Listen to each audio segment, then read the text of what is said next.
গল্পটা শোনার আগে অবশ্যই মুখে টাওয়াল ওড়না বা কিছু একটা দিয়ে মুখটা সাবধানে রাখবেন। মায়ের হাতে কেলানি খেলে আমি দায়ী না। বল্টু হ উচ্চারণ করতে পারে না, হকে গো বলে ফেলে।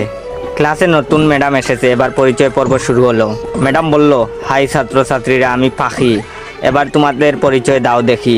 হাই আমি মন্টু, হাই আমি সেন্টু, এভাবে যে যার মতো পরিচয় দিল। এবার বল্টুর পালা। বল্টু বলল, গাই আমি বল্টু। ম্যাডাম বললেন, কি বললে হারামি? বল্টু বলল, গাই বললাম, আপনি আমাকে গাই বলেছেন, আমিও আপনাকে গাই বললাম। ম্যাডাম বললেন, কি তোর সাহস কি করে হলো আমাকে গাই বলতে? কে তোকে এসব বলতে বলেছে, বল আমাকে। বল্টু বলল, প্রধান শিক্ষক, তিনি বলেছেন ম্যাডাম এসে সবাইকে গাই বলবে, তোমরাও ম্যাডামকে গাই বলবে। বল্টুর কথা শুনে ম্যাডাম কাঁদা শুরু করলো। এমন সময় পাশের ঘর থেকে হেড স্যার আসলো। হেড স্যার আবার ক বলতে পারে না, ক কে প বলে ফেলে। হেড স্যার এসে বললেন, কি ব্যাপার ম্যাডাম এভাবে পাচ্ছেন যে? প্রথম দিনেই ম্যাডাম রে এভাবে পাদান